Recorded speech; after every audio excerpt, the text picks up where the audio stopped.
usually super self-conscious about showing myself on camera without makeup, but since I have a very low average viewer, I'm gonna let it go. Okay, live. Yes. All right. So, as usual, I'm very late. And what I always do when I get ready for stream and I do my makeup is I like to watch videos on it. But because today specifically I'm very late, I decided to kind of just let people join in on the process of watching these videos. And someone that I really enjoy watching their content is Tiffany Sue. I think she's amazing. She has a true crime podcast, and I really enjoy watching her content. And so today I'm taking it with me as I do makeup and I react to her last video, which is a video that uh, the case that she's covering in this video has been a case that I haven't been following too much because frankly I was hoping she was going to talk about it, but also because it feels extremely traumatizing and triggering because of the subject at ends. But anyway, today I'm gonna watch a video. I'm gonna chill. I'll do my makeup. So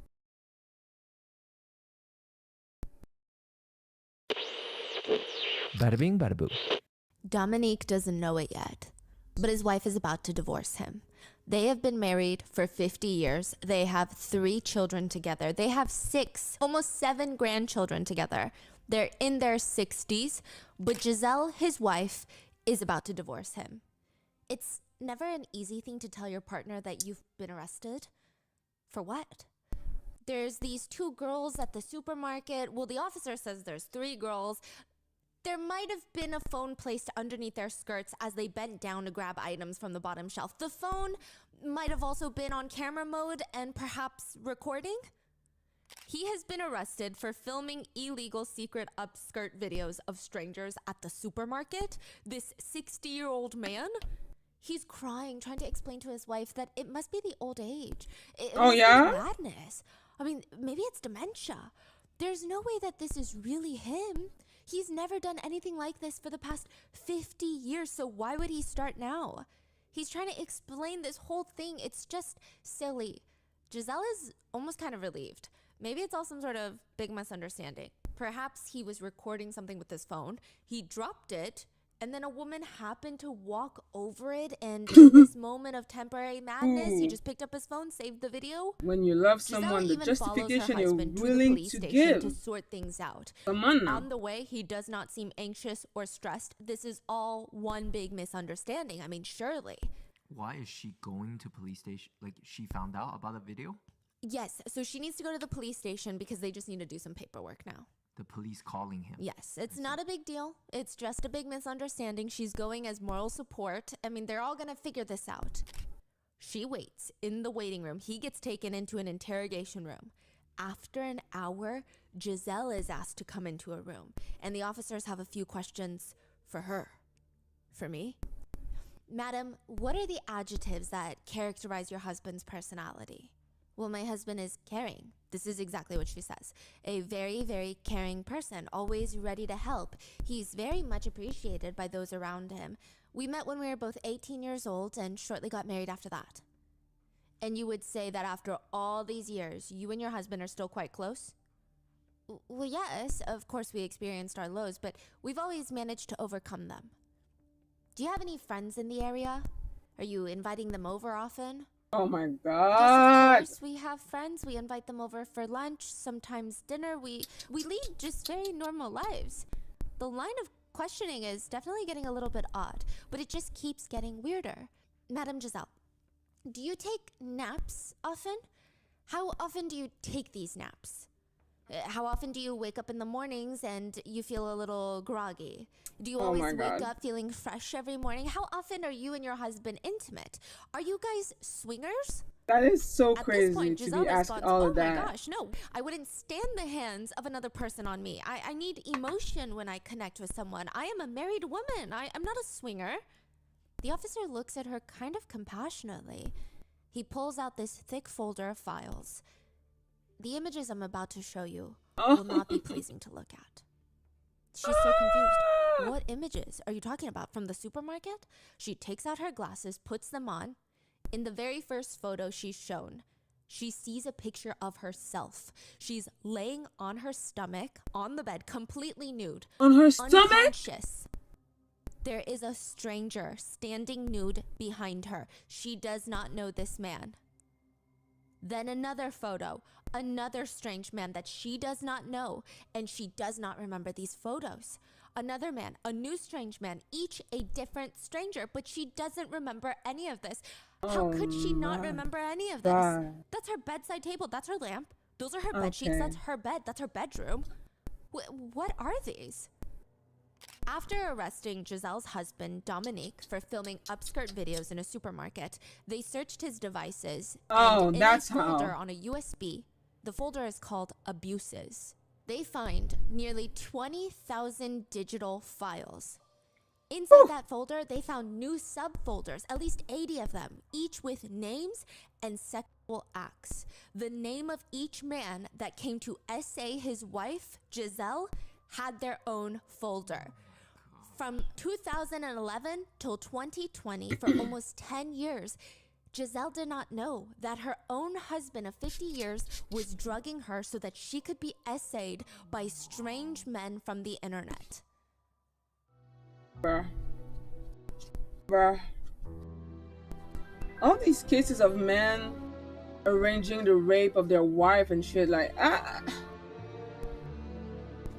woo! How can you still have faith in humanity after that? Like, kill all men, I beg. I'm sorry.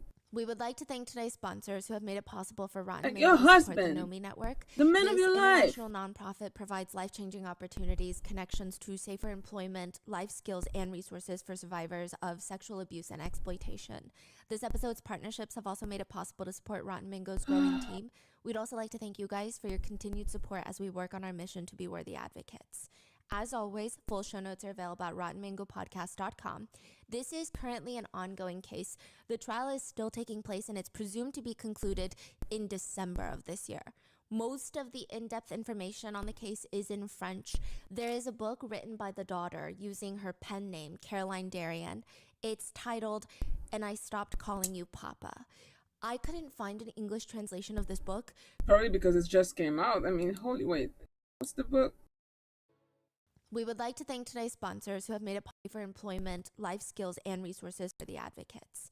As always, full show notes are available at rottenmangopodcast.com. Oh, this shit is way too fucking light. Case. The trial is still taking place Did and they it's send this presumed to to the be wrong white concluded woman? in December This of ain't this for year. me. Most of the in-depth information on the case is in French. There is a book written by the daughter using her pen name, Caroline Darien. It's... J'ai cessé de t'appeler papa. Quand la soumission chimique devient l'arme du viol. Jesus. And I stop calling you dad. When chemical submission becomes l'arme du viol, becomes rape's weapon. When chemical submission becomes rape's weapon. That is crazy. And fucking sad. Oh my god. Poor girl. Poor girl. Titled, "And I Stopped Calling You Papa." I couldn't find an English translation of this book, so I took the French book and I just translated it page by page so I could get you guys a deep dive on this case. This book is one of the most your translator insightful books I think I have ever read. It is so incredibly raw in its honest depiction of how one deals with such an intimate betrayal. Her vulnerability has provided us with so much insight into what happened, not just in this case, but what's likely happening to women everywhere. So with that being said, a few disclaimers. Heavy themes of family essay abuse, as well as intentional drugging and use of illegal substances. If that is too much for you today, please be safe, take care of yourself, and we will see you in the next one. So with that being said, let's get into it. There's a medical mystery in the family. Giselle is sick. Giselle's kids know that something is wrong with her. Sometimes she would call them, and in the middle of the phone conversation, she would start rambling. Or she sounds like she's in a fog and she doesn't understand what's going on, who she's on the phone with. Sometimes they'd be talking to her on the phone on Monday about something. They call her Tuesday. She doesn't remember a single thing about yesterday's conversation. Other times, she would be FaceTiming one of her 6 grandchildren, and the kids would be excitedly telling her about their weekend, but Giselle would just start asking some incoherent questions. The questions are not even related to what the child is talking about, but the questions itself don't make sense. It's starting to scare the kids. Like, what's wrong with grandma? You think she has dementia? Caroline, one of Giselle's kids, would take the phone. Mom, what's going on? Are you all right? One time she asked, Mom, what day is it today? Giselle couldn't even answer. Giselle did not know what day it was. Her 3 adult children, they live hundreds of miles away. They live in Paris, and Giselle and her husband, Dominique, they live in like the south of France, the mountainside, in a tiny little town. When did this happen? Like this whole she not asking weird questions? From 2011 to 2020. For 10 years, she thought she had dementia. Not doing well. No. So Giselle's 3 adult children, they would have these conversations about her. I mean, I'm worried about mom, you know? What if it's Alzheimer's? They would ask each other about dad. Well, what does dad think? Oh my Dominique, God. the dad, always downplayed it. Your mother doesn't know how to save herself. She's always on the move. She's hyperactive. If she could just rest without worrying about every little detail, you know how she is. But still, maybe it's best if she sees some sort of neurologist, no? She had her scans done. Nothing. There is nothing wrong with her. She spoke to multiple neurologists. Nothing is wrong with her. Their uncle, a retired doctor, mentioned an analogy that made sense for the whole family. It's on par with what their dad was saying. The former doctor, the uncle, says, I think it's like when a bag of a vacuum cleaner is full, the machine stops so it doesn't burn out. That's how you disconnect and you recharge your batteries. She just needs to recharge. Everyone thought, that's pretty simple. Maybe it just ends there. The solution is that. Just get some rest, enjoy the retired life, take it easy, smell the roses, Giselle.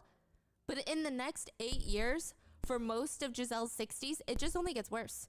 Giselle has insomnia. She is losing chunks of her hair. Her weight is just shedding off. She's already quite a frail woman, and it's alarming when someone at that age starts just rapidly losing weight. She's losing 17 pounds in the span of just a few years.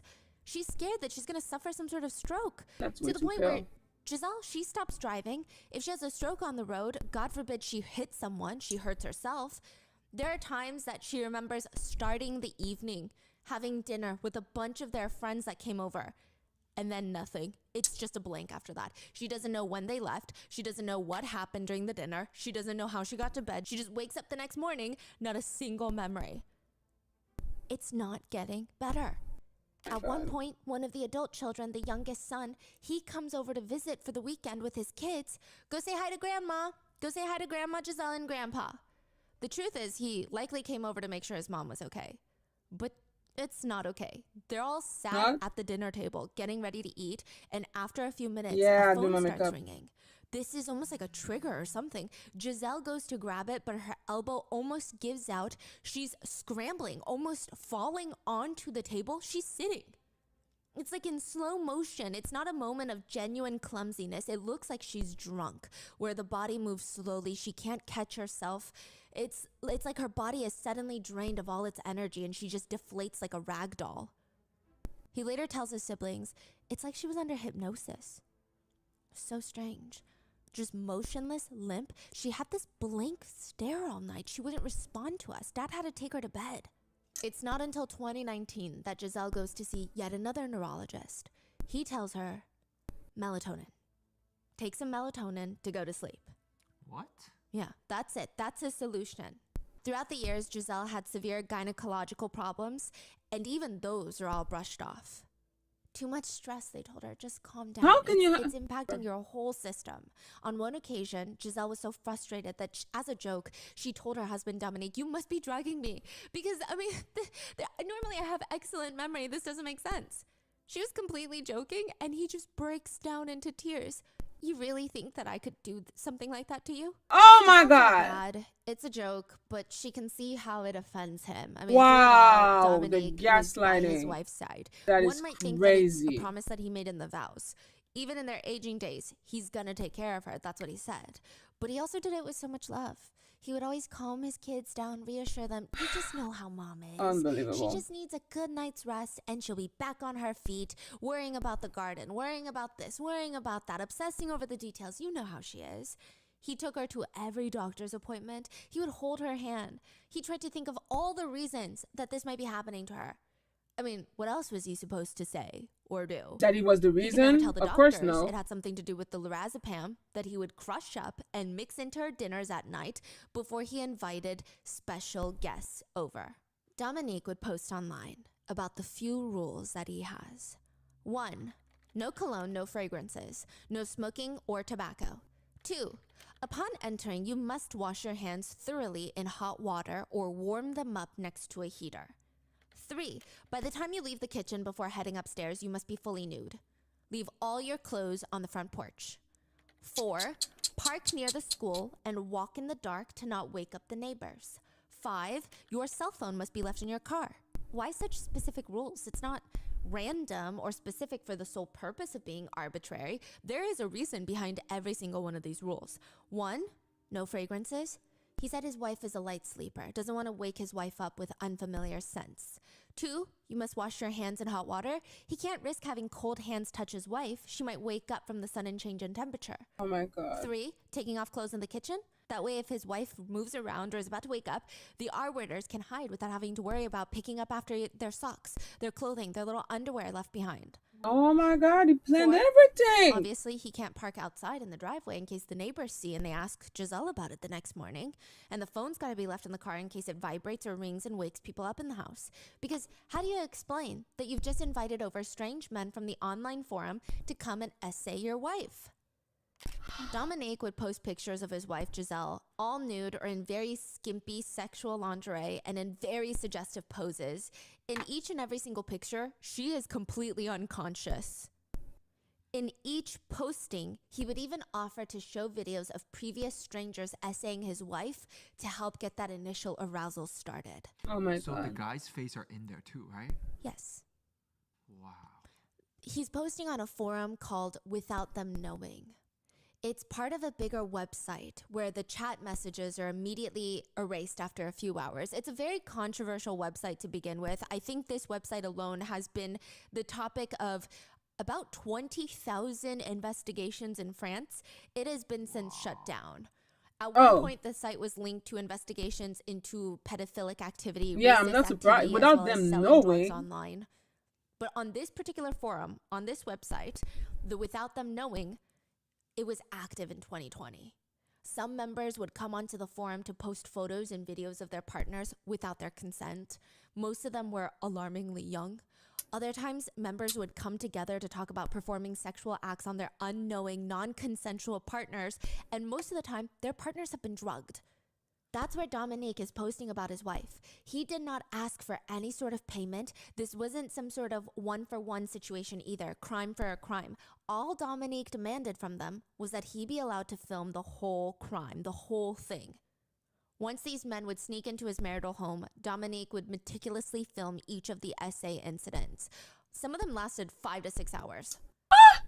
What? They were all filmed, recorded, and logged, kept in his precious USB drive under a file titled Abuses. Giselle broke down when she saw those videos and photos of her. She said, I was his thing. Upon finding out the truth of what happened Oh my God, for I'm the gonna past cry. 10 years of her marriage, what her mysterious health issues were caused by, Oh my Giselle God. immediately leaves her husband of 50 years. She packs her things, leaves the house. Their daughter Caroline says in the book, my mother left her marital home with hardly a tear. 50 years of a shared life suddenly vanished. I saw her packing boxes, sorting through furniture, emptying their closets, taking down photos with incredible dignity. Frail, exhausted, yet modest. Resilient. She had no choice. She had to leave. A member of the family said for crimes like this, chemical submission is what they call it. You're forcing someone to submit through chemicals. Technically, date rape would be inside of this category. Yeah. But chemical submission, a lot of the times when you hear it referred to in France, it's almost someone you know. It's like a friend or in a social environment. Wow. It's not a stranger at a club. It can often be your own partner. Oh, So man. if someone you know drugs you and then essays you Yes. is called chemical submission. Yes. I mean, it does apply to strangers, but it seems like more often than not, it is someone you know. Because I think there is this connotation of date rape being between strangers or like acquaintances. But chemical submission, there's almost this feeling of it happens inside the home. Yeah. It could happen between fathers and daughters, Yeah. husband to wife. Which can be even worse because Yes. you just broke that trust. Yes, and you likely don't know what's going on at all. Now, chemical submission is 10 insidious. years. It's so hard to detect, so much so that months, even years can go by without anyone noticing anything. It's like turning off a lamp. She becomes an inert thing, a puppet at the mercy of the aggressor.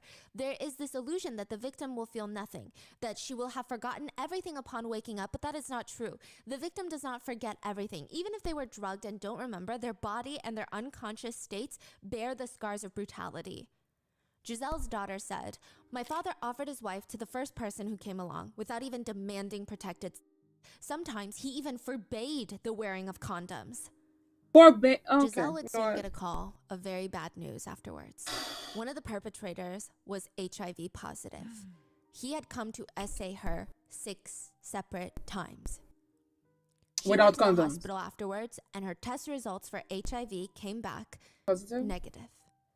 But she did have an incredibly inflamed cervix, which is very dangerous, and she had contracted 4 separate STDs that are curable, they're treatable, but still, I mean, one of these could trigger cervical cancer if left untreated, which is what was happening. When she would go to the gynecologist, nobody would test her for STDs because she's in married. a loyal, faithful relationship. Yeah. She's been married for X amount of years. Truly, the odds of her catching an STD were slim. Yeah, no, I can So understand when that. she was being filmed, was the husband in the room too? Yes. And he would watch, he would film, and he would call her hundreds of times. At 42 years old, Caroline's life is perfect. This is their only daughter. So they have 3 kids, 2 sons and a daughter, Caroline. Caroline is the one who authored the book. Her life is genuinely very mundane, is how she describes it, until she finds out that her mom is an SA victim of over at least 50 men, and her dad is the main perpetrator. Caroline says, at that moment, my 42-year-old life, I have a job that I'm passionate about. I have a husband, I have a child, a house, a simple life, ignorant of earthquakes, a privileged life, living each day thinking tomorrow will be a promise, not a threat. My life revolves around my family. I mean, all of it is absolutely mundane, but nobody measures the price of mundane until it's lost. Caroline's son is about to turn 6.5 years old, which this is in 2020, so it's rough. She has to teach him how to properly wear a mask to school. It's COVID times. It's kind of cute how they make masks small enough to fit little kids' faces. But while practicing how to wear the mask properly, Caroline takes a picture, posts it onto her Facebook, and immediately Caroline's father, Dominique, comments, "My poor little Tom." These are all fake names, by the way. So you can find Giselle and Dominique's names online now. You'll see why they've requested it for it to be public. Caroline Darian, I believe, is a pen name. Her brothers are listed under fake names in her book. You can find their real names online right now, but I'm going to go with the pseudonyms as well as for her son. Okay. Immediately, Respectful. father comments online, "My poor little Tom. Good luck for this rather special back to school. Your papa who loves you." That would be the last time Caroline would ever interact with her father. November 2nd, 2020, Caroline's husband, Paul, receives a voicemail on the family landline. Caroline's at work. He goes to the phone. He picks it up. It's Caroline's mom, Giselle. "It's me. It's urgent. It concerns Dominique, your dad. Call me back, please." Caroline says they're instantly going into panic. Paul's panicking because this is the height of COVID. Dominique has respiratory problems. We don't know what's going to happen. Naturally, they believe he's in the ICU. But then another voicemail. You have one unheard voicemail from the local police lieutenant. Oh my Paul God. doesn't listen to that one. Instead, he calls his mother-in-law back first. "Wait, what's going on, Giselle? What's happening?" "Dominique, he's going to be incarcerated. He was caught in the act, filming under the skirts of 3 women in a supermarket. He was held in custody for 48 hours, then released. And in the meantime, the police had searched his mobile phone, several SIM cards, his camcorder, his laptop. It's much more serious than that. The facts are much more serious." Caroline's mom says she'll call Paul back once Caroline is home because she needs both of them there. She needs to tell them at the same time. In the meantime, Paul calls the police station back and they tell him, We have found videos showing your mother-in-law asleep, visibly drugged, with men essaying her. At the moment, 73. 73 men, as we speak. We have identified at least 50 of them. Your father-in-law was very organized. He photographed and filmed all the acts. I myself had a lot of trouble watching all the videos, but we are far from having finished assessing everything. Paul and the police are terrified for Giselle's life. The amount of drugs that must have been carelessly and recklessly, heartlessly shoved into her system, she's elderly. And now all the trauma that comes with all of this, but also Paul is terrified for his wife, Caroline, how she's going to handle this about her parents. So that evening, Caroline walks in through the front door. Tom's running around going crazy because Tom is ignorant to all of this. Tom is a child. But Paul is just staring straight at his wife. His face is so serious. And at that exact moment, Caroline's phone rings. It's her mom. Caroline says in moments of trauma. Sorry. Long time no see. How are you? I'm good. I'm good. I'm watching one of the worst story of betrayal that I've ever seen in my fucking life.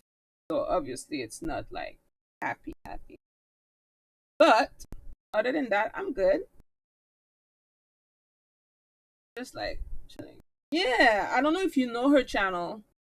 It's Stephanie Sue. She has like a true crime podcast / YouTube channel called Rotten Mango, where she talks about true crime and shit. And that's their latest video. I don't know if you heard about that case. It's the case of the dude. It's happening in France, in Europe, where like an old lady's husband has been basically drugging her wife for 10 years.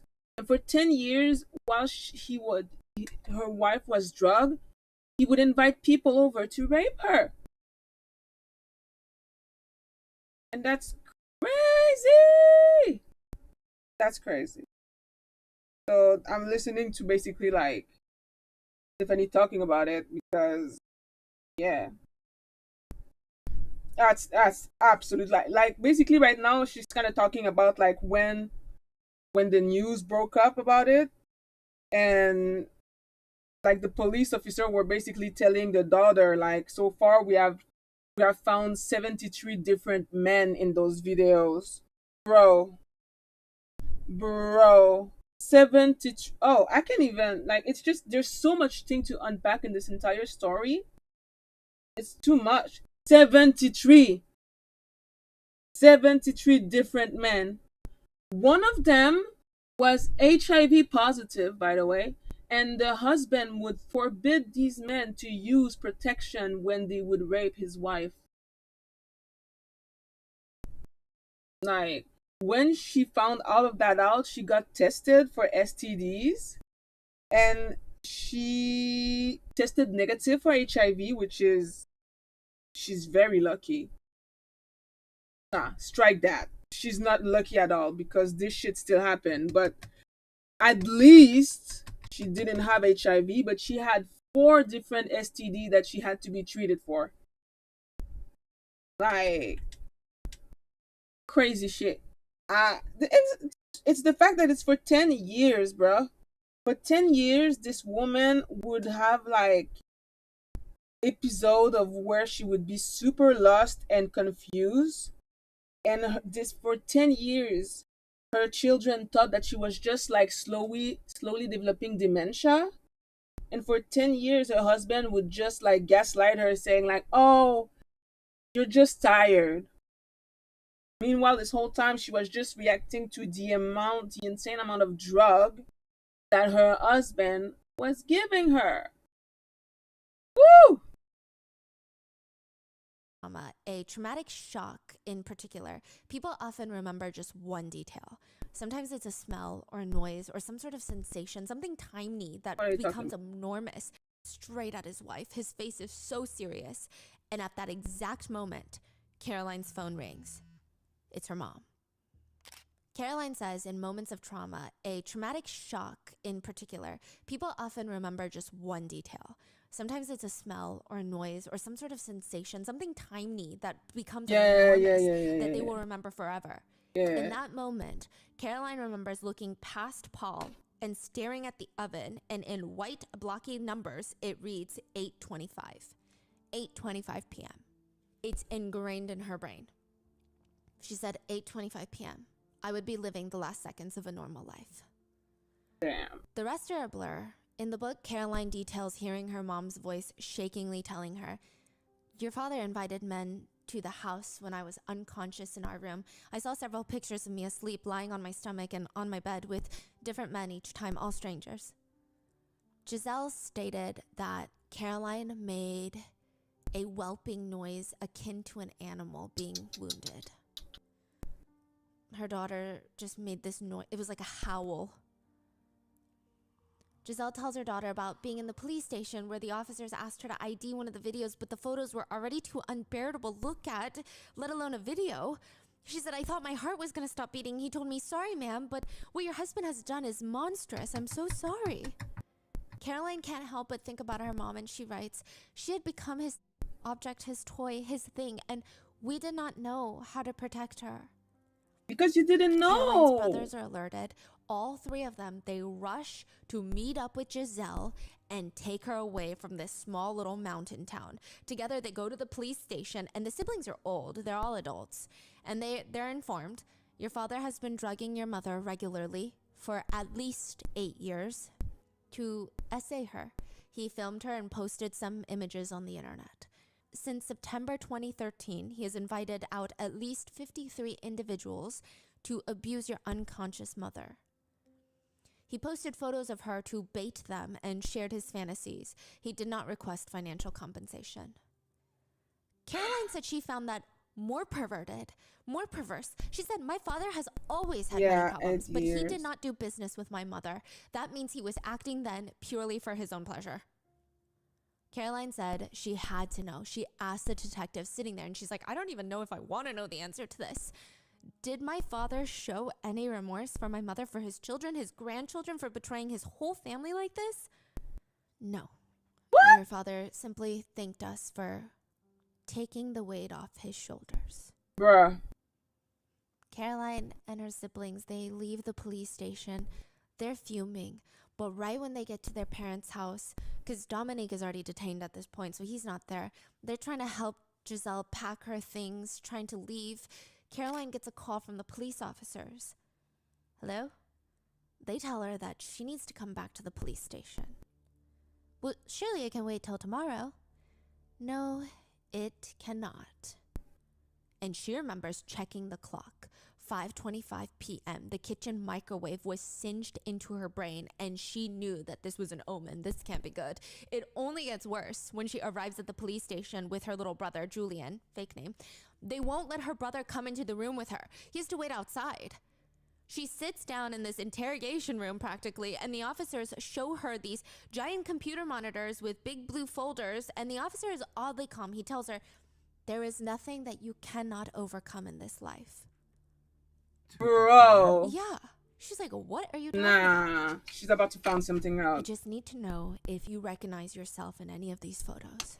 So he did that to her daughter He too? shows her a few images. He shows her the first photo. She's probably not even breathing at this point. It's of a woman in bed with her butt exposed. It's not her. It's not me. It's not me. Then another picture. It seems like the same brown-haired woman, but not the same bedroom, or the same pajamas, or even the same underwear. I'm sorry, I don't recognize her. The officer looks down, and they all kind of look at each other very uncomfortably. I'm sorry, ma'am, but could you look again? Do you not have the same brown spot on your cheek as the woman in these two pictures? What? She looks back at the photos, and she says in that moment, tingling in her body, stars like spots prevent me from seeing clearly. My ears start buzzing. I go backwards. It's her. She didn't recognize herself because probably her brain and the trauma, and she's like, no, I refuse. But also, those aren't her clothes. That's not her underwear. She's been put into some sort of lingerie that is not hers. She cannot even, and she looks drugged. You know, if you ever see pictures of yourself, if you've ever been blackout drunk, which is so dangerous, if you ever see pictures of yourself, it almost doesn't look like you because you're like, that doesn't even because your muscles are not working like they normally do. It's a weird, and in this environment, those aren't her clothes. She doesn't recognize anything, but it's her, and she starts panicking. How could he photograph her without waking her up? That's her biggest question. She wants to know, whose underwear is she wearing? Did he drug her? Did he abuse her? Did somebody else abuse her? When the buzzing finally stops, Caroline looks up and nods. Yes, that's me in the photos. And she said she dropped to her knees and she became hysterical to the point where Julian had to come and pick her up. On the way back to the house, Caroline is just thinking, there's no way she wasn't drugged. It just doesn't make sense. She's normally an incredibly light sleeper. The smallest thing will wake her up. She tells her brother, I don't naturally sleep like that. The lights are on. In the picture, the lights are on and the lights are too strong. I know myself. If I was asleep and someone turned on the light, I wake up. I wake up every single time from the light. I never go to sleep dressed in that. In fact, I don't even recognize those clothes or that underwear. How could I be in underwear that I don't recognize? Or in that position on my stomach? It doesn't make any sense. How is that even possible? An even more unsettling part in all of this is, so far, the documented abuse from Giselle is from 2013 to 2020. Eventually, they'll find more evidence that it spans from 2011 to 2020. But one of the pictures, Caroline's brother tells her, it looks like the old apartment that the parents used to live in, which was way before. So it was around like 2011. One of the photos that the daughter was in? Yeah. Wow. Meanwhile, Paul, Caroline's husband, isn't with her. It's just the three siblings helping Giselle at the house. Paul is at home taking care of their son, and they're watching the game. Soccer game. This is like their tradition every single night during the season. The little boy turns to Paul and says, Dad, tell Grandpa I'm betting on Team A. This is their nightly tradition. Usually they call their grandpa to talk about their prediction for the game. Nah, Grandpa is in jail, boo. Paul decides to send one last message to Dominique. It reads, I'm writing to you a message that you will never read. I'm watching an OM match with your grandson. I hear, tell Grandpa every 5 minutes, but I won't be able to say anything more to Grandpa, and neither can he. You are pathetic for having done what you did. You are pathetic for having deprived my son of his last grandfather, and I am crying, and you. Understandable. Soon afterwards, a folder would be found on Dominique's computer titled, Around My Daughter, Naked. It's just photos of his daughter naked, those two photos. There are at least 72 suspects in this case. Only 51 have been ID'd and tracked down and are going on trial currently.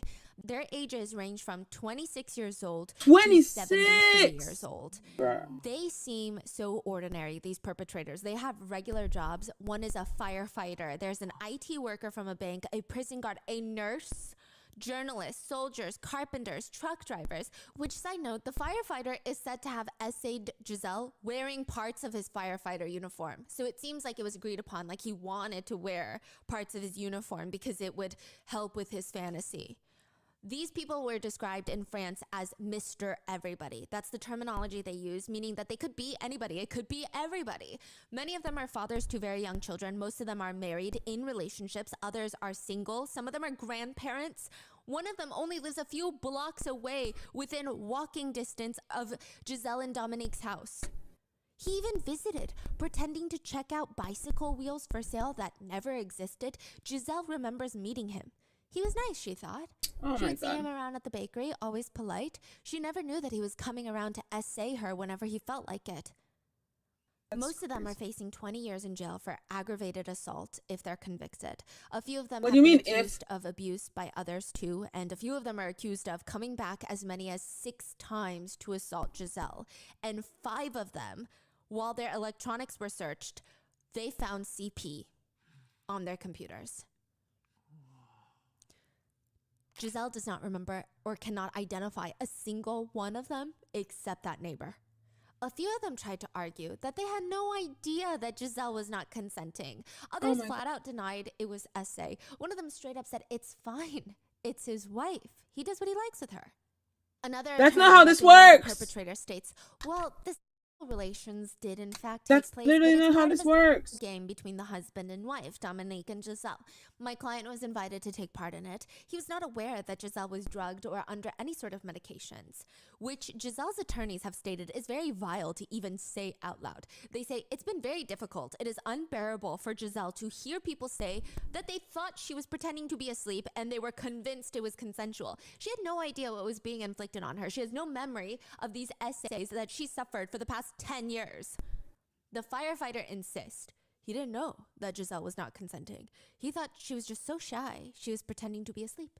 Oh, shut the Later, fuck he up. admits, okay, it did excite me that she was unconscious. Wow. His computer was searched and the police found 728 images of CP, as well as a conversation with a man from the same forum where the man was organizing for the firefighter to come into his home to essay his own 15-year-old daughter. The man was advertising someone to come essay his daughter while he watched. What kind of platform is this? What kind of website? It's like dark web Oh! stuff, right? Yeah, that's why it was shut down. Your own father, man. I don't know if this person was caught. I'm assuming he was. I mean, obviously, it A must have been. journalist. He works for a Oh, regional I'm gonna newspaper. cry. He's This part is of the so perpetrators. He said he was bad. confused why Giselle wasn't moving. But the husband told him that she agreed to all of this beforehand, so he just went with it. Do you believe him? Well, 4,300 images and nearly 300 videos of CP were found on the journalist's computer. Oh, A 53-year-old construction worker said, well, I was just doing what he told me to do. I don't know why I listened to him. He says he just listened to the husband, even though there was no threat or risk if he didn't essay the woman. He just didn't ask questions. He said he thought her being unconscious was just part of their little married games fun, part of a couple's games. In prison, he attempted to self-exit.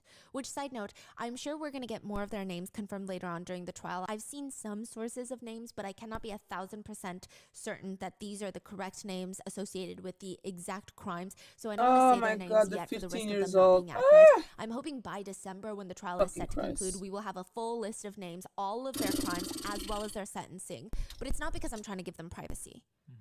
Dominique, on the other hand, is insisting that none of these men who came to his house gave up going through with these attacks on his wife given her state. He's saying they came into the house, they saw her unconscious. I didn't force anyone. I didn't threaten anyone. I didn't use violence. And they still did what they did. He said each individual was in possession of their own free will to leave and stop these acts. No, you Except didn't his put a wife, gun on their head. a 54-year-old electrician came stated he because never received she consent wasn't to do what he conscious. did, but he doesn't believe it to be non-consensual. He What? said, I didn't get consent, but it's not non-consensual. How does that Why? work? Because Dominique, the husband, was there, and he said it was okay. But So that's consent. We live that's in a not how world consent where at works. least one man out there that's truly being ultra conservative, one man out there believes a husband can just give consent on behalf of his wife. As a husband, you own your wife's body and you can freely dispose of it as you wish. Actually, a few more, because another perpetrator said, well, since the husband was present, it's not. Besides, she never said no. She was not conscious. In that logic, since the prison guard was present, it's not assault in prison with a makeshift weapon. Since the prison guard was present, it's not essay within the prison walls. What are you saying? It's just nonsensical.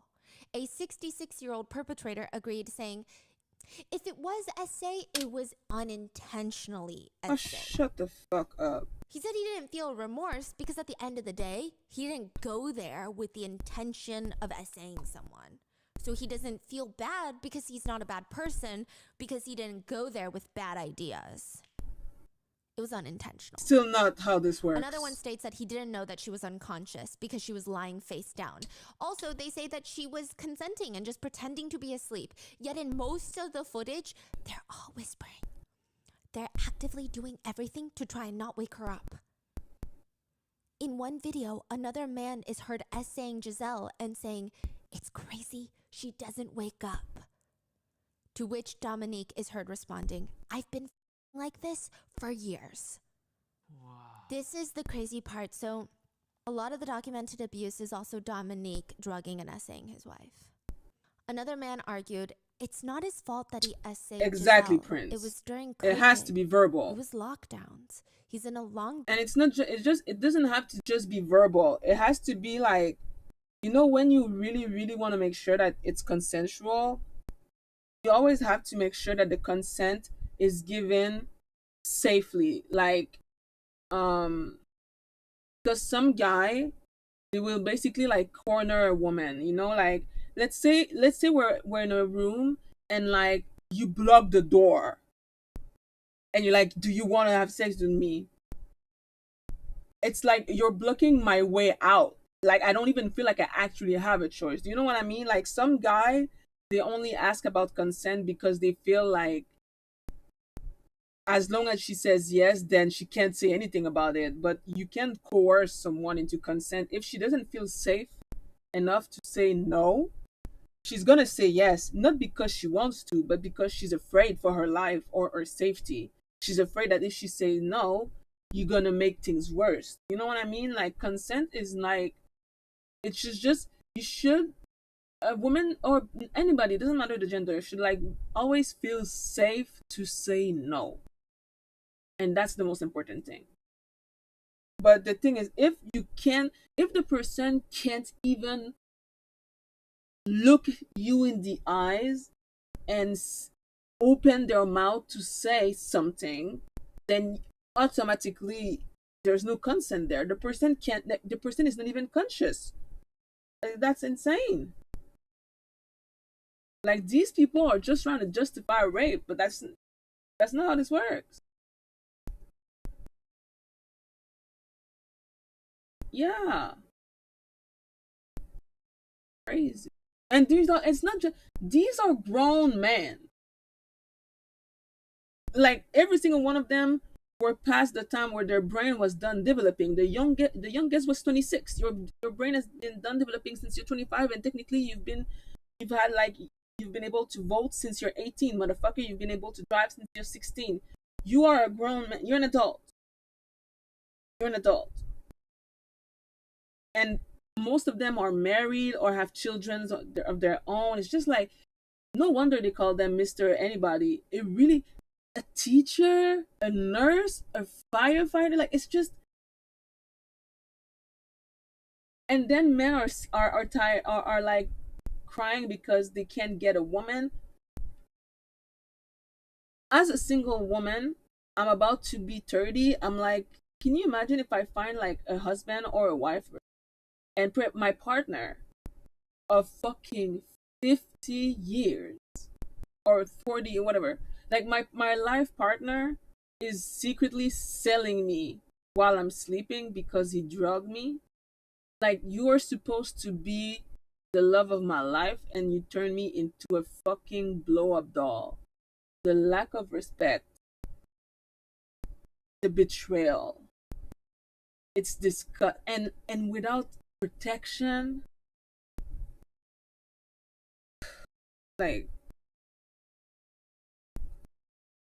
distance relationship, and there's no other way to meet people to have intimate relations. So he went on this forum, and yeah, bad things happened, but it was just very unfortunate circumstances. Yeah, COVID lockdowns should equate to committing felonies. yeah. Another perpetrator, a truck driver, just stated that Giselle being completely submissive and reduced to a pure object truly excited him. The IT guy from the bank, he denied essaying Giselle, but the police showed him the message he sent to Dominique that read, "Does the sleeping pill work? Let me know when it kicks in, because I still have 20 minutes of driving ahead to get there." Wow. There were CP images found on his computer. Some of the perpetrators during depositions prided themselves in being part of the cuck community, where they like to participate in having intimate relations with other people's partners while that partner watches. Caroline says about this, of all the perpetrators, this is the daughter, while most of the perpetrators acknowledge the non-moral nature of their actions, none of them express empathy or remorse for the mother. They are often unaware that they themselves are dangerous criminals. Giselle says, all I have to say is, it is an insult to my intelligence. These individuals were totally aware of what state I was in. I never knowingly took part in any of these things. How can you even try and make the public believe that a woman would knowingly take part in all of this?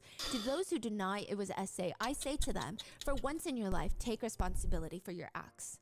Maybe if you deny it's the same, maybe we should do it to you, bitch. Too often The terrorized, muzzled by fear, but also prevented by the weight of shame and guilt. My mother, like so many other women, is guilty of nothing. Let's refuse the unbearable. The reason that this is a big deal is in France, it is Giselle and the victim's right to have a closed-door trial so that they can live the rest of their lives without the press and media hounding them. They can live in anonymity, which is arguably probably the best for healing. Nobody knows what happened. You get to heal in peace. The perpetrators will still be tried. They'll go to prison, but it won't be public. But that is not what Giselle wants. She and her daughter Caroline have been speaking with other victims of chemical submission, and they say, why should the perpetrators get away easy? Why should they get to hide from the shame? Giselle would be the one to request the trial be public. She said the 51 men involved should be confronted with the public gaze. And she knows what this means because, I mean, Giselle is also under fire. Like, not under fire from the public, but everything about her whole life is getting dug up. Every financial detail about her life, every text message she's ever being sent is being put into discovery. The fact that she had an affair one time in their 50-year-long marriage is also being brought up over and over and over again. She has to bring it up, be questioned. Everything about their personal lives is being laid bare. So it's not just, hey, let's make I couldn't care less if she had 5 affairs. He still raped her with 73 men. And she's okay with that. She said they should answer for their crimes to all the people. Giselle says you cannot want to help victims if you yourself are ashamed of being one. Woo! She refuses to have closed-door proceedings because, quote, that's what the attackers would have wanted. She wants the shame to change sides, so it's no longer on the side of the victims, but the shame should be with the perpetrators. Oh my God. I've been watching a lot of Chinese dramas lately. I say it's to improve my listening and pronunciation skills when it comes to learning Chinese. I'm going to be honest, I don't know how much I'm really learning through these C-dramas. I needed that break. But the one thing I hate when watching Chinese dramas is that I feel like a lot of meaning is lost in translation. Translators will try their best to give a quick description of the idioms that are being used and what they mean, but I still need to pull over my husband to give me a deeper explanation of what they're really saying. He just wants her to look bad in public because of the affair. So that's why when I'm he using finally Rosetta gets Stone exposed, to improve my Chinese because I don't want anything lost in translation for me. Rosetta Stone is the most trusted language learning program out there. They help you learn the language fast. It doesn't even matter. Into it. It's built if she, like I said, she could have had 10 affairs. She could have fucked 10,000 men as long as it was consensual. So you can learn to speak, listen, and then think in that language. It's not. It has nothing to do with what he still did. What he did because they have this built-in true accent. Nothing she that does will erase that. On my pronunciation. I love that I can use Rosetta Stone anywhere, whether that's sitting on a plane or by a pool. I can just pull out my phone, open up the app to learn. And they do have a desktop version, but I love how convenient the mobile app is. Rosetta Stone offers courses in 25 languages and has millions of users. It's why they've been the trusted expert for 30 years. Whether you're learning Korean, Chinese, Spanish, Arabic, Rosetta Stone has got you covered. And if you're big on traveling, Rosetta Stone offers a lifetime membership for all 25 languages. Don't put off learning that language. There's no better time than right now to get started. Rotten Mango listeners can get Rosetta Stone's lifetime membership for 50% off. Visit rosettastone.com/rotten. That's 50% off unlimited access to 25 language courses not even electric chair. I need him to suffer. You know what I mean? Like, today. Even the electric chair is too kind. During the investigation, a few more things were revealed. It's been a pretty common theme that Dominique would speak very highly of his wife to his friends and family, yet on the messages he shared with the other R-worders that would come into his house to assault Giselle, he only spoke of his wife in the most degrading terms. What? He called her like hundreds and hundreds of times. A slut? He talks about how he's excited to host parties and he praises the power of the cocktail of drugs he has her under. He also asks other men if they like it in the mode that he likes it. They're like, what mode? He calls it mode. The rape He would mode. dress her up in lingerie that she would never willingly purchase or wear. So just think about how drugged someone has to be for them to be dressed in clothing. She has to be undressed from her pajamas, dressed in the lingerie, essayed, then cleaned up. He said that he cleaned his whole wife's body after the assault so she would not wake up suspicious. Then undress her from that lingerie, redress her back into her regular clothing, and she That's does a not lot of have work. even these hazes. She never once said, "I did have a dream where this man was in the room." She never said anything like that. She just had no clue what happened. "I had this dream that my husband was undressed." Nothing.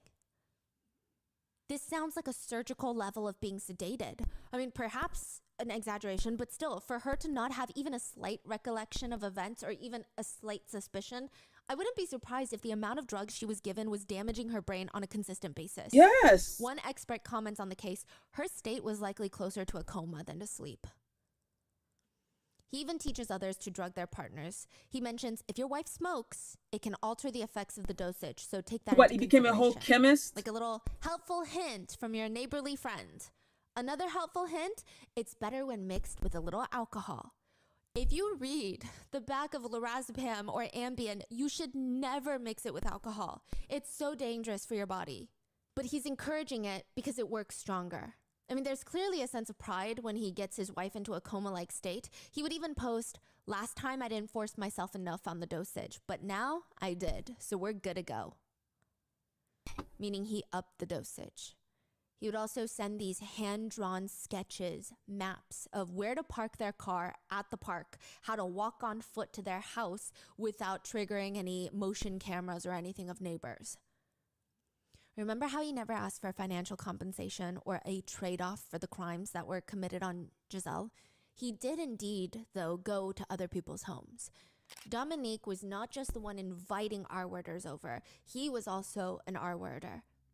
He would go to other people's homes with the intention of essaying drugged wives, drugged victims. It doesn't appear that it's the same men that were coming to assault Giselle, but still. He had been the drugger, the filmer, the facilitator, but also the assaulter. He writes on the forum that one time he was caught trying to assault a woman. He says it was a failed operation.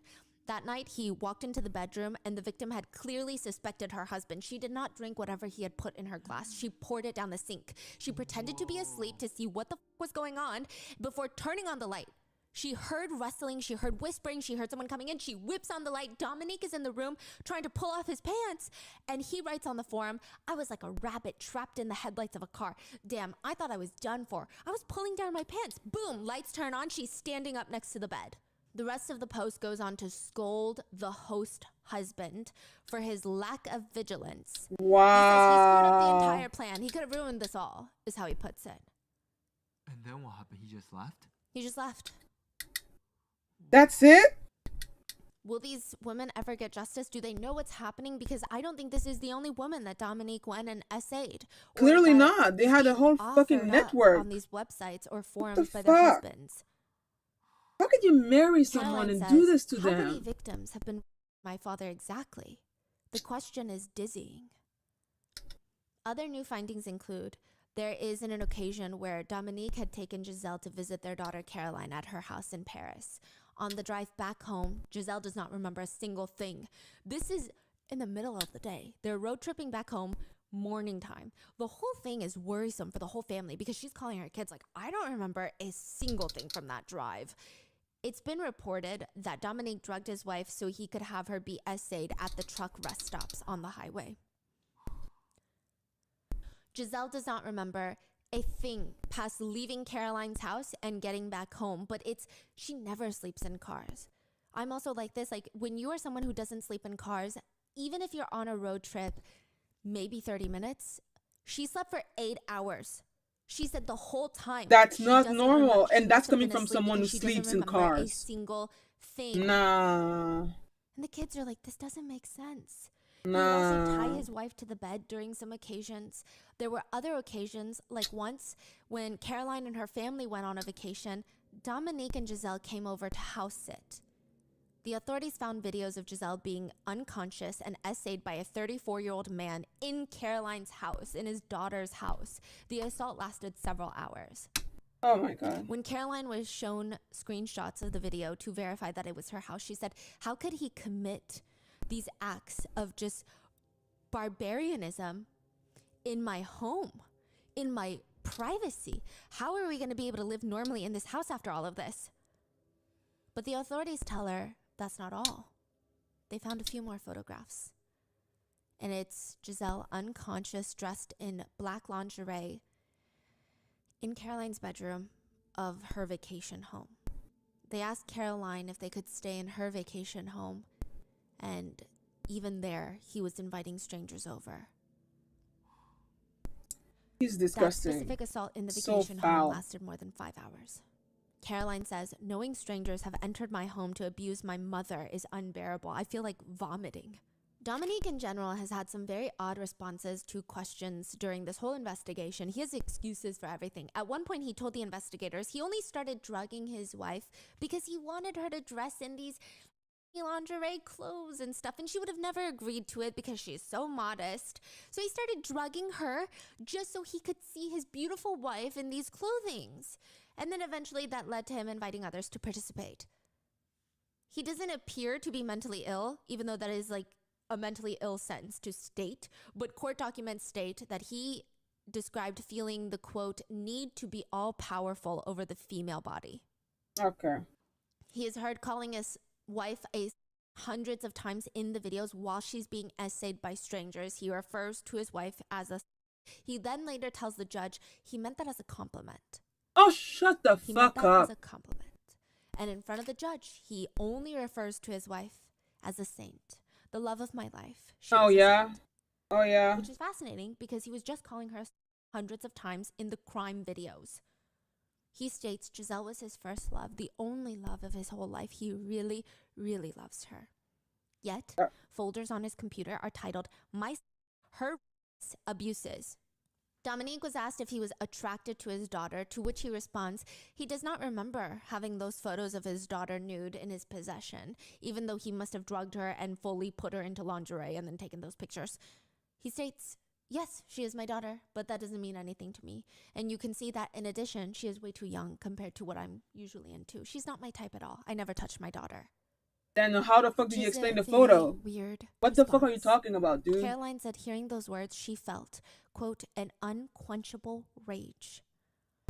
But the biggest revelation came in March, 4 months after the initial supermarket investigation. 4 months later, both the two brothers, fake names, Julian and Thomas, their wives were asked to come to the police station. No way. Photos were found of the daughter-in-laws.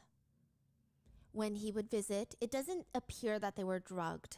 It appears that he hid cameras in their bathroom and bedrooms to take pictures and videos of them changing and getting nude.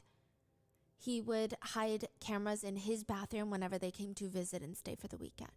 He would post pictures of them onto these CD forums, and oddly enough, one of the crimes against one of his daughter-in-laws started when she became pregnant with his grandchild, which is a lot to unpack, like psychologically. In another picture of his other daughter-in-law, he had taken a picture of his computer screen with his daughter-in-law in the computer screen. And in that same photo, he's just aggressively self-pleasuring himself to his daughter-in-law. He would then post those photos online with filthy, degrading comments against his family members. And side note, he would even post the pictures of his own daughter, Caroline, right? And they discovered that he's actually taken a few more photos of her getting undressed as recently as 2020. So in those, it doesn't appear that she's drugged, but when she's visiting, he would hide hidden cameras throughout the house. Here's the crazy part. He always referred and captioned his daughter's explicit photos as his wife's daughter. He never said, this is my daughter. He referred to her as wife's daughter. The dissociation, sir. Caroline says he disassociates himself from his status as a father because he sees us as mere sexual objects. Yeah. Even with all of that coming to light, he still has the audacity to write to one of his sons, my son, I have thought for a long time since my detention before writing to a member of the family. I think your sensitivity as an artist will be able, I hope, to transmit these few words, which will be the last as a correction to all. I will respect your silence, which I understand. I tried to do my best until these last terrible dark years of my personality. I'm thinking of all of you. I miss you all very much. I wish everyone many beautiful things in your lives. I miss all the little ones, even if the last one is unknown to me. Maybe it's better that way. Know that your mom is and will still remain the love of my life. Like all of you, I will never forget your mother. I Okay. am aware of the harm and shame I have done to you, and I'm treating myself here for this. The deprivation of liberty is less difficult to bear than the deprivation of your absences. I love you all, and I kiss you all. Sorry, Dad. What? Caroline would state, no woman in our family was spared by my father. Dominique Literally. has pled guilty of the charges against him, but there will still be a trial. He has charges of aggravated administration of harmful substances, invasion of privacy by fixing, recording, or transmitting the image of a person of a nature. A panel of 5 judges will determine the verdict and sentencing in December. The evidence against Dominique, there's no way he couldn't plead guilty. He had even gone out of his way to hide the medications he was drugging his own wife with. He put them in the garage in one of his hiking boots that he barely wears. And inside that hiking boot is a sock. Underneath that sock were the medications. Which, by the way, he was using a combination of lorazepam and Ambien. Lorazepam is typically used to treat anxiety disorders. It's a benzodiazepine. It essentially causes these calming chemicals in your brain to work better. It essentially tells your nerves to relax, slow down. You will feel less anxious, less worried, a bit sleepier, and your muscles will relax. It's pretty strong. It makes people feel very sleepy. You're not allowed to drive. You're not supposed to drive or even ride a bike while taking lorazepam. It's more often than not used as a short-term medication. Really? More severe side effects include, which at this point, Giselle was likely feeling some of these severe side effects: weakness, slurred speech, blurred vision, memory problems, short-term memory loss, loss of consciousness, and coma and death in severe cases.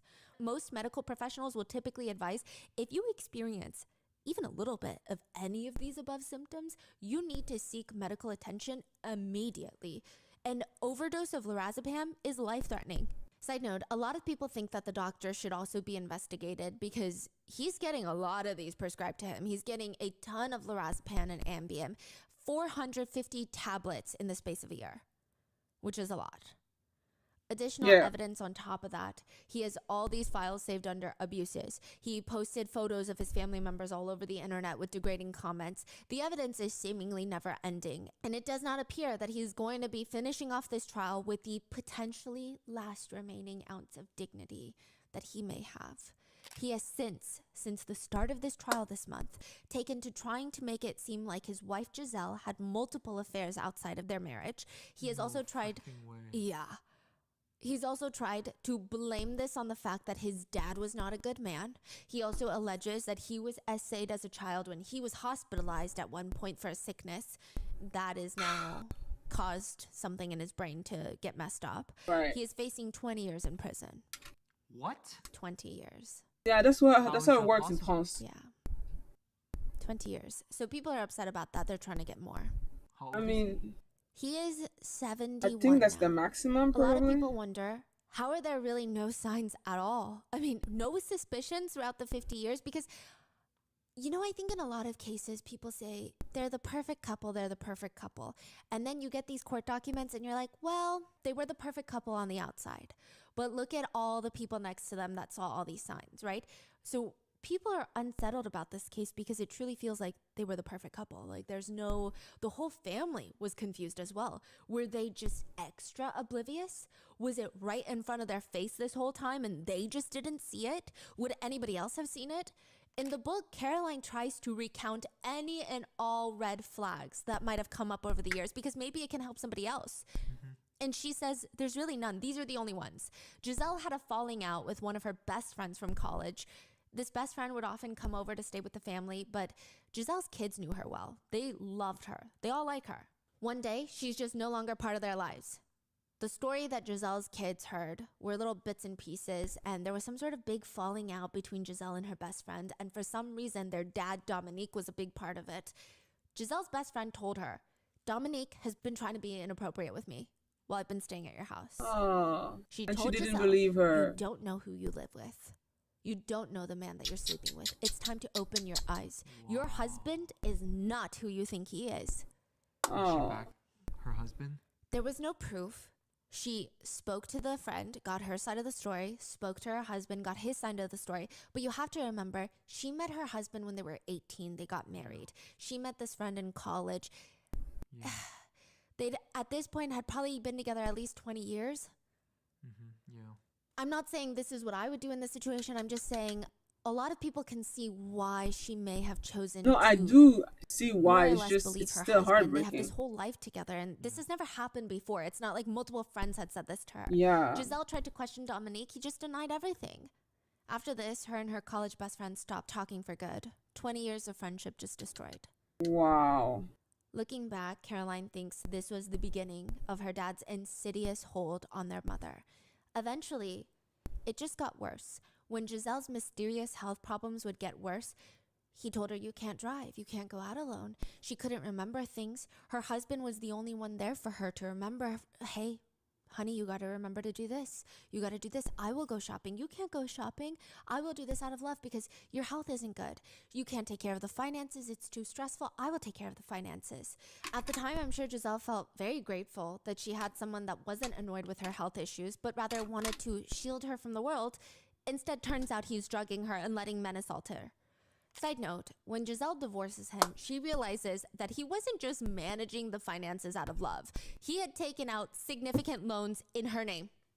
Almost all the loans are in her name. Not only did he shatter her entire existence, but he left her in a pile, a mountain of debt to crawl out of while she's trying to recover from this level of betrayal.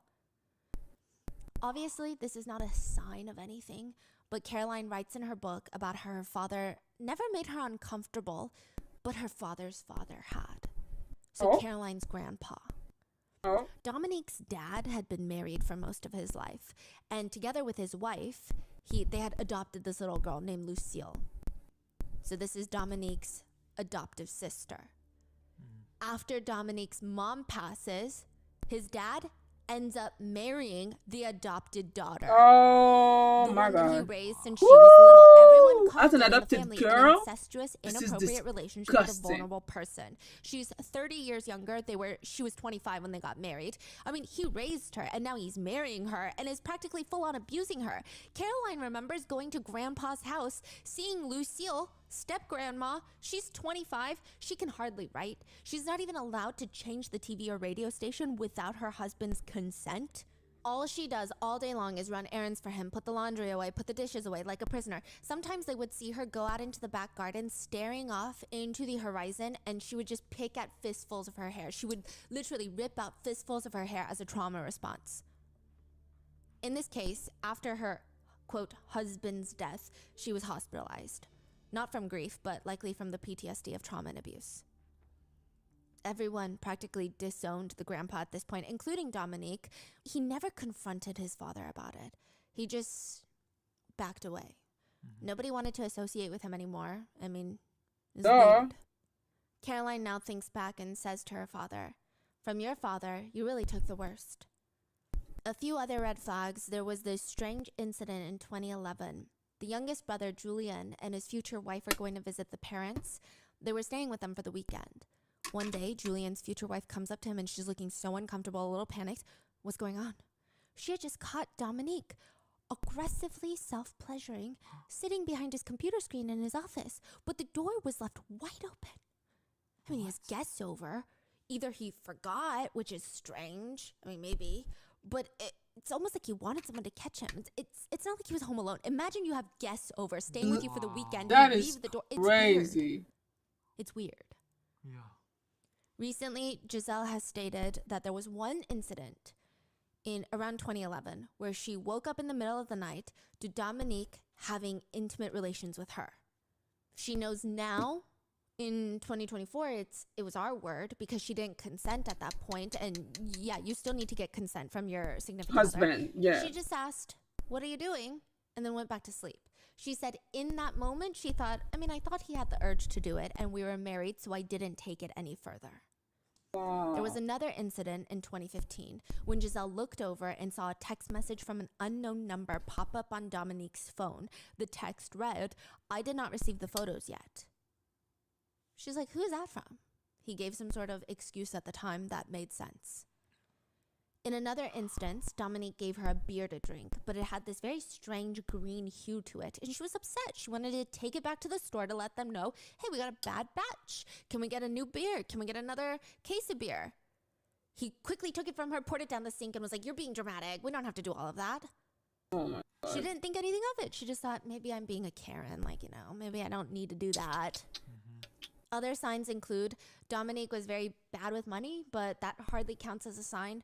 Caroline remembers growing up, he just was always in need of money and would never pay her back. He would even go into her savings and take all the money that she earned from the her summer fuck? jobs, which is also explains how he does not care to leave his wife in a pile of debt. Other things would include Dominique was obsessed with taking pictures of Giselle just going about her normal everyday life. She found it very annoying. She would tell him, "Stop, could you stop?" But he said, "You should be pleased that after 50 years, your husband still wants to take photos of you." She said at that moment she thought, it was flattering perhaps, but it annoyed me, and I told him to stop anyway. He did ask her casually one time, "Do you want to try swinging?" Okay, so yes, these isolated incidents of me telling you back to back seem like a lot of signs, but he never pressured her. He never asked again. And Yeah. this is in the span of like 50 years. Yeah. She said categorically, "No, I will never do swinging." Never brought it up again. Never pressured her, nothing. Yeah, I'm sure she's doubting every single, Yes. every single conversation, everything. Yeah. And And that's all she could have found, which means how good at masking he is. Right? Yes, and there's one incident that I do think is much more alarming, but I don't think it ties to this. So when she was caught for her affair, he grabbed her by the collar of her shirt and slammed her up against the wall in anger. The kids witnessed this. I think at that moment they also wrote it off as like a very sticky situation. Yeah.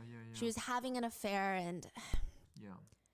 so that's about it really that they could come up with, unless there's going to be new revelations that are revealed during the trial. But yeah, he truly was so good at masking. There was not even an inkling that he was drugging her, not even a single suspicion of any of this.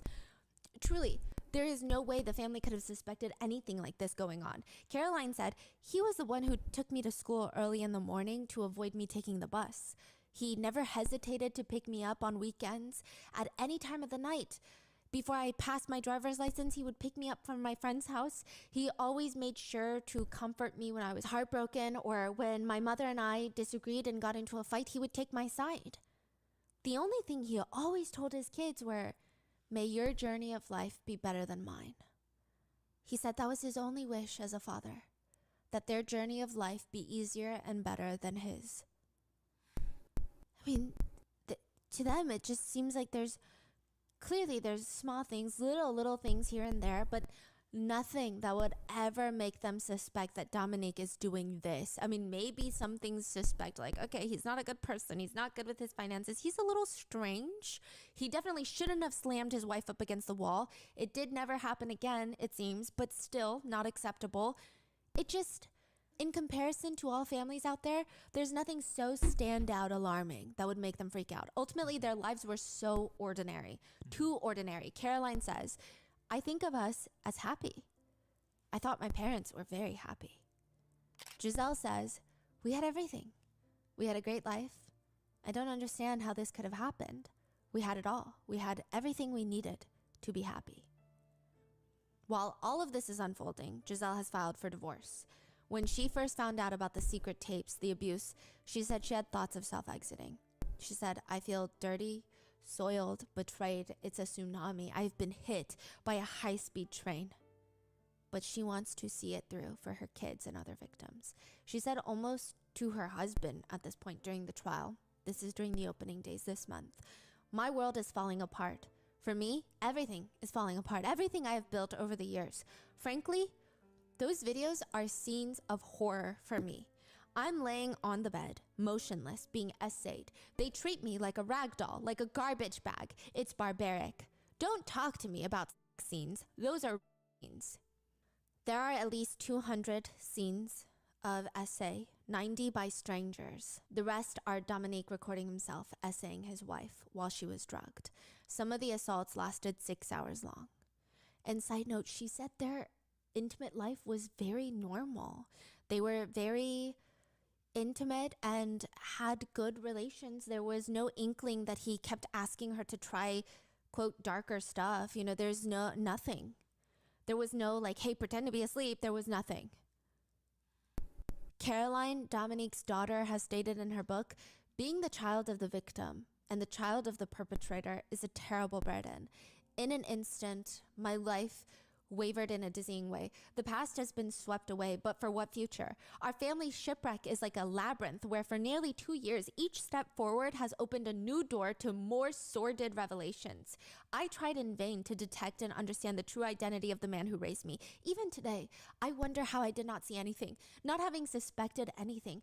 I will never forgive what he committed over so many years, yet I still have the image of the father I thought I knew. I still dream of him. He talks to me in my dreams. And we laugh. So we are sad. together. That Waking is up brings so me sad. back to a nightmare now. I miss my father, not the one who will stand before the judges, but the man who took care of me for 42 years. I loved him so much before discovering this whole monstrosity. How can I calmly prepare to face him in trial? She says about him going to prison. At first, a voice whispers to me, has he been able to adapt to prison life? Does he suffer from our absence, from loneliness? What about the violence in the closed environment? A second voice screams at her, this is justice. When you see the harm he's done to us, to mom, to us, to our family, he is reaping what he sowed and he deserves it. This is probably one of the most powerful books I've read in a really long time. The way she writes is just so raw and unforgivingly honest. I mean, she writes about how with the upcoming trial, she's scared. She says, I'm afraid I won't be able to hate him. Oh, And she wants to tell him, the happy image of our family has been shattered. Now you are the organizer of orgies, and you're a terrible liar. not orgies, Mom gang tells rape. me about your last breakfast you had together. Absolutely normal. How much insincerity is required for someone to convincingly show a near comical level of tranquility for all these years? What if an overdose had killed my mom? What if she hadn't woken Exactly. up? She could have Not for died. a moment did my father ever think that my mom's heart might not hold. Caroline says, I feel betrayed and I feel ashamed to be a daughter of this torture. And just because the whole family is solid to some degree after this, it's not like they can just lean on each other and move on. They are now, but in the beginning in 2020, when all of this was unfolding, it was very rough. Everyone was recovering slightly differently. For example, in the very, very beginning, Caroline remembers sometimes mom would worry out loud, almost like she had, quote, Stockholm syndrome.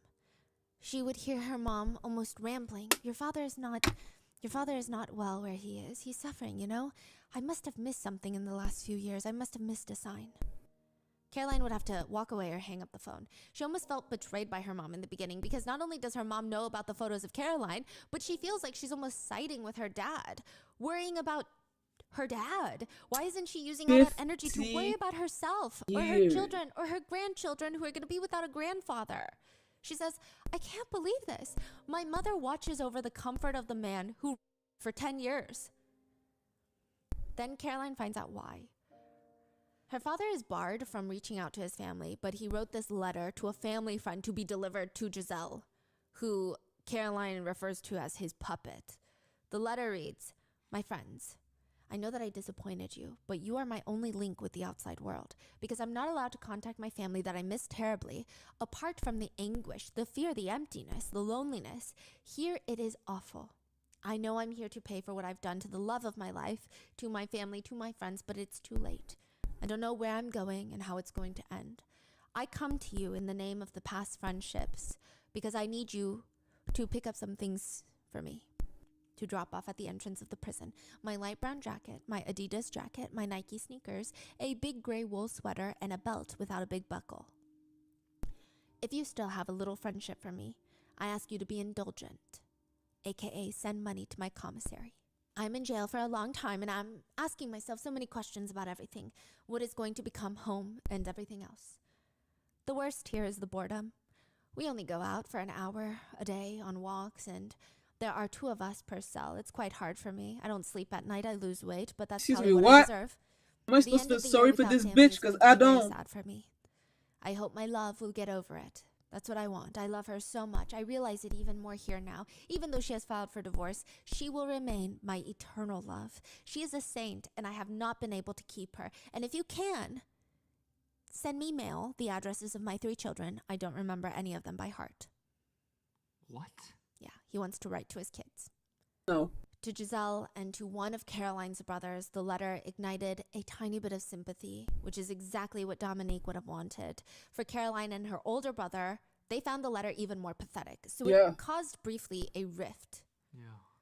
To which Caroline shows to a judge the letter, like, look, he's trying to get in contact and ruin our lives. Soon enough, he writes another letter blaming Caroline, stating that, and if you can, send me mail, the addresses of my 3 children. I don't remember any of them by heart. What? Yeah, he wants to write to his kids. To Giselle and to one of Caroline's brothers, the letter ignited a tiny bit of sympathy, which is exactly what Dominique would have wanted. For Caroline and her older brother, they found the letter even more pathetic, so it caused briefly a rift. Yeah.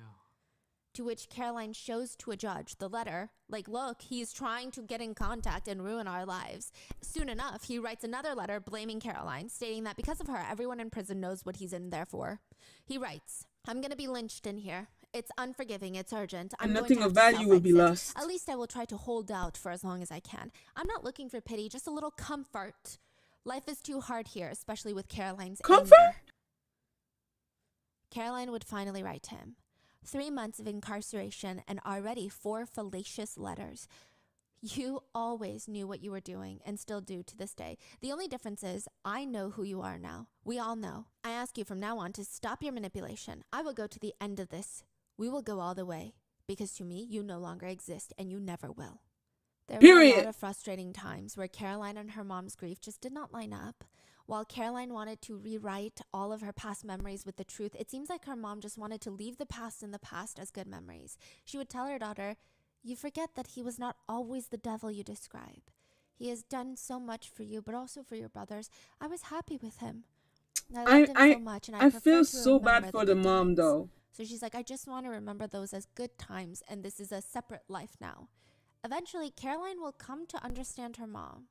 Because it's also Giselle's first time going through all of this in life. This is also her way of protecting herself.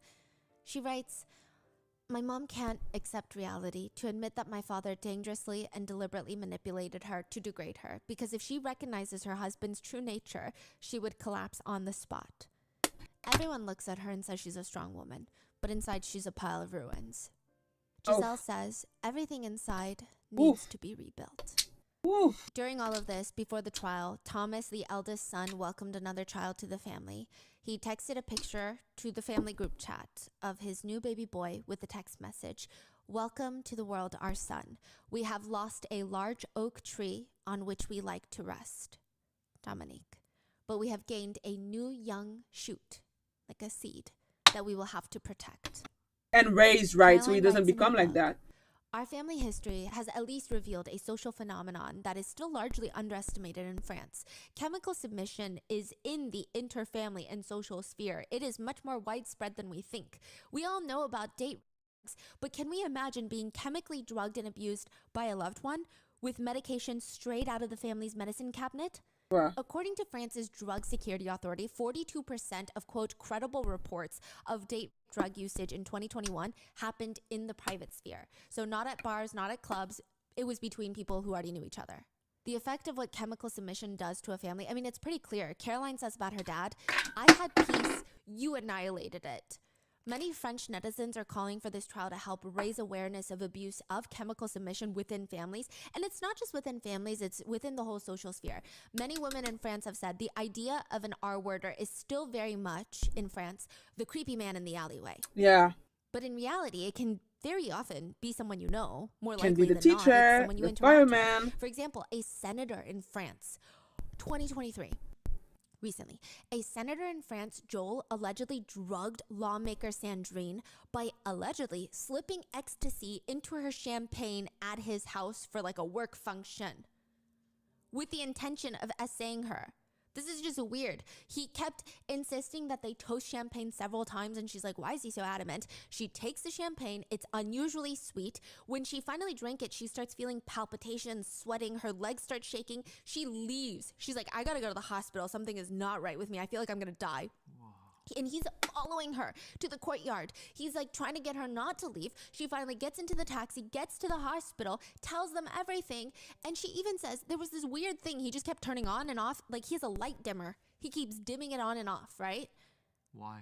The hospital said that increases the effectiveness of ecstasy. Oh my God. Perhaps that was why he was doing that. Regardless, the police search Joel's home. They find ecstasy in his apartment, to which his whole argument so far has been, it's more so a handling error. He wasn't trying to drug her. He just mishandled the ecstasy. Because I also have ecstasy tied to the inside of my sleeves when I pour my guest champagne. And if it slips, it's mishandling. He has been suspended and the case is being investigated. But the lawmaker Sandrine hopes that this will draw attention to the use of drugs to prey on women. Chemical submission.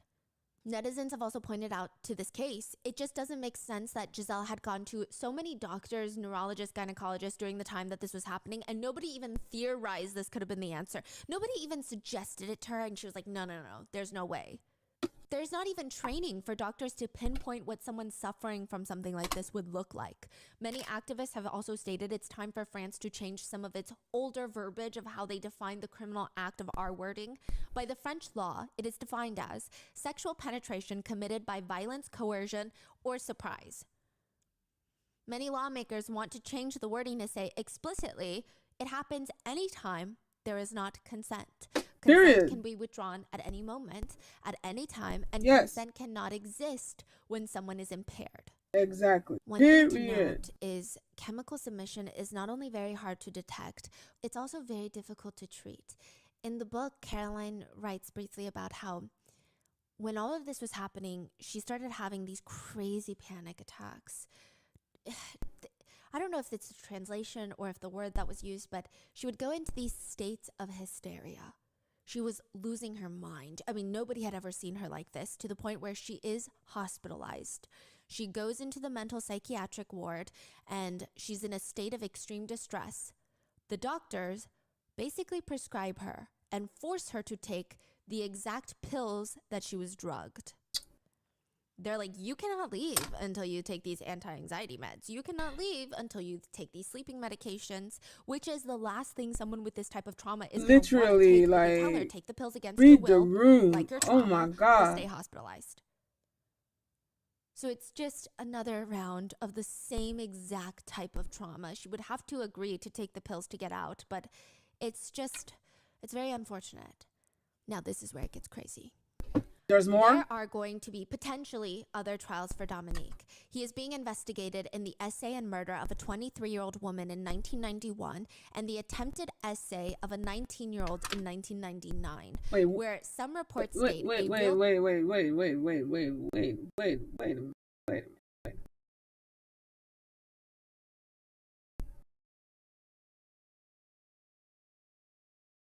What? Nah, run that shit back. She started having these crazy panic attacks. Word that was used, but she would go into these and she's in a state of extreme distress. The doctors basically sleeping medications, which is the last thing someone with this type of trauma is going to want to take, but they tell her, take the pills against your will, like your trauma, or stay hospitalized. So it's just another round of the same exact type of trauma. She would have to agree to take the pills to get out, but it's very unfortunate. Now this is where it gets crazy. There are going to be potentially other trials for Dominique. He is being investigated in the essay and murder of a 23-year-old woman in 1991 and the attempted essay of a 19-year-old in 1999, where some reports state a realtor was showing a house when a man pretending to be a prospective buyer shows up with a box cutter trying to essay her. She manages to escape. According to some reports, he has admitted to the attempted essay in 1999, but he denies being involved in the murder, even though the same MO was used. They were both realtors showing houses, and there was attempted essay involved or full essay in the murder case. What the fuck? Now, get this part. Remember how he gets arrested for taking pictures upskirt at the supermarket? That was actually his second time getting arrested for that. He was arrested before, but Giselle never knew about it. Because they were like, you have no priors. You're free to go. They take his DNA samples and they do nothing with it. They don't test it in the database and they just submit it. Now, the second time he's arrested, I believe they had just opened up a bunch of closed cases. A 1999 attempted essay case gets opened up again. DNA is a match. Oh my God. And that is why they search all of his stuff. And they build this case against him. That makes so much sense, because I was it's like, not just- it doesn't make sense that just because they found him, I mean, still trash, but like taking photo of women under their skirt, that they would search like his entire electric devices. Like, woo, child. Oh my God. Oh my God. Oh my God. Oh my God. Oh my God. Wow. Wow. That case is fucking crazy. And oh my God, that poor woman. By chance of like, hey, you are recording people, we're going to search all your devices. I'm sure they would have done that maybe anyway if it was the second time, but...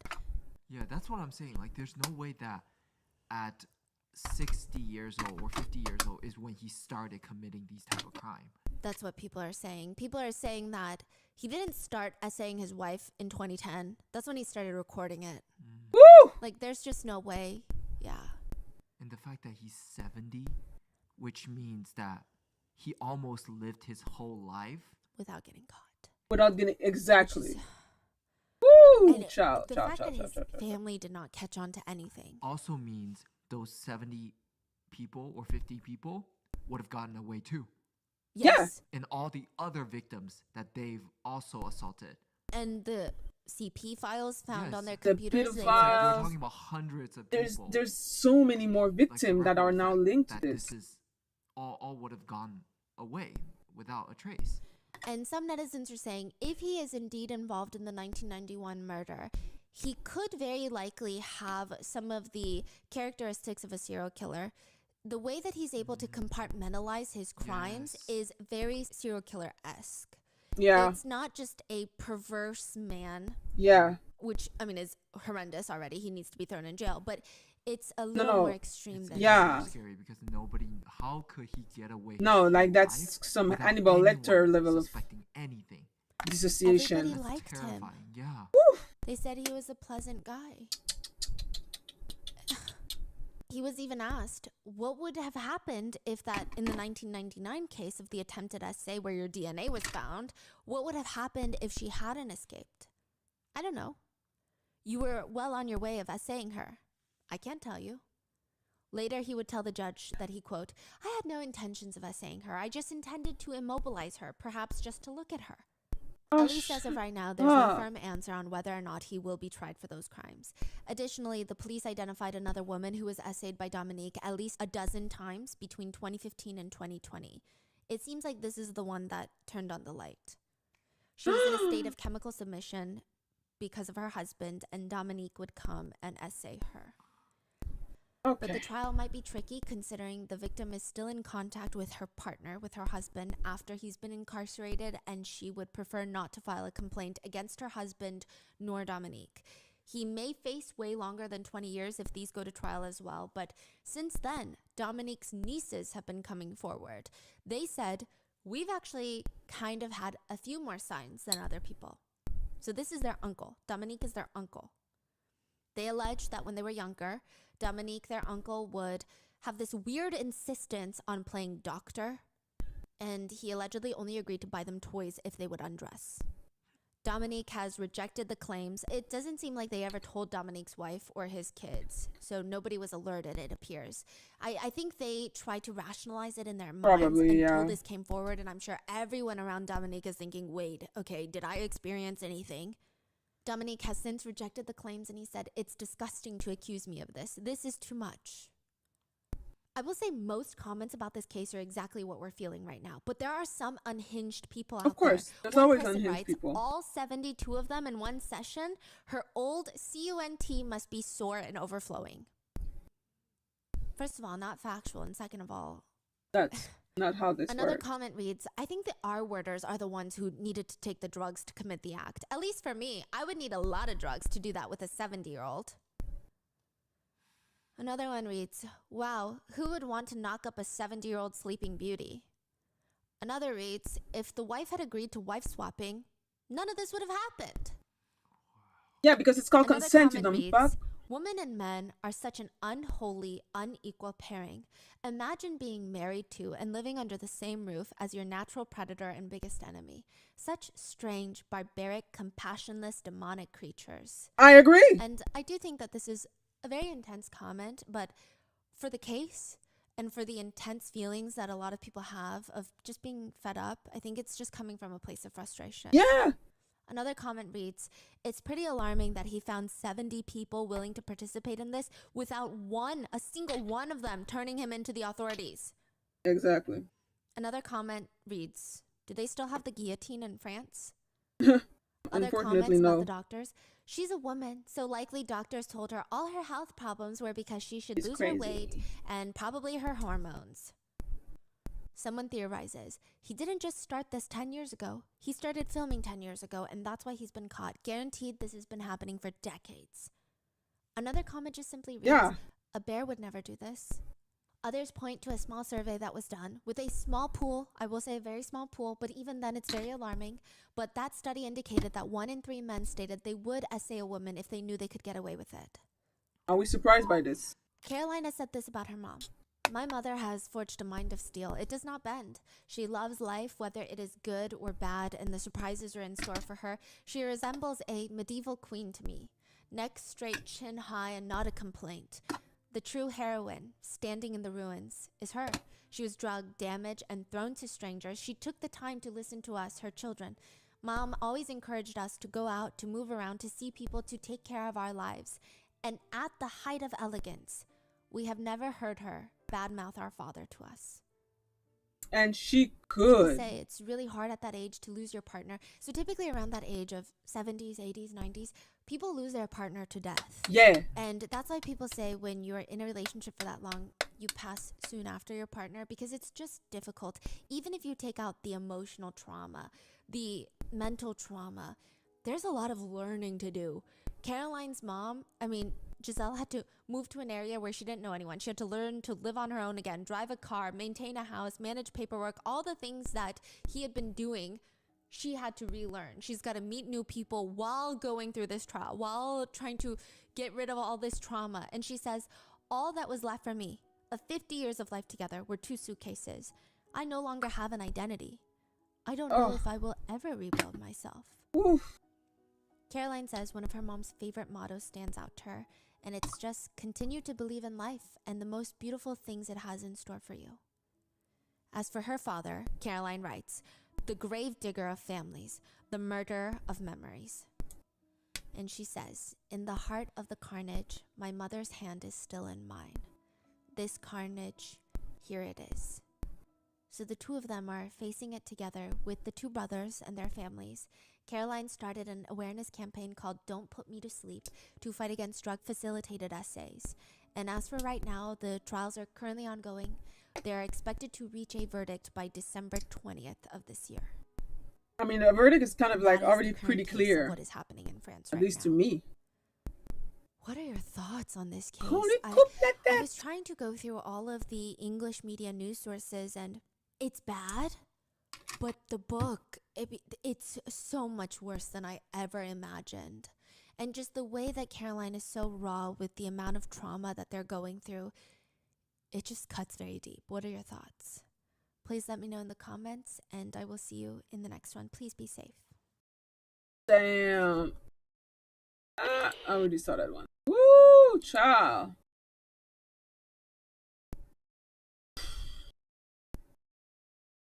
Wow. Wow. Wow.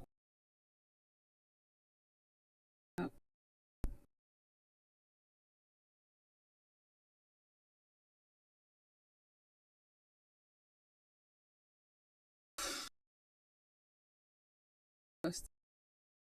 Oh yeah, I have 10 billion tabs. Anyway, word light. So bright. Anyway, I'm done with the makeup. I'm traumatized. I'm disgusted. I kind of hate men. I don't give a fuck about the not all men. You can't trust your own father. You can't trust your own husband. You can't trust. Fucking crazy. Fucking crazy. But anyway, I didn't do all of that for nothing. So I'm gonna start my gaming as I normally do. So right back. And please stay safe and talk to a professional. If that's it for this video.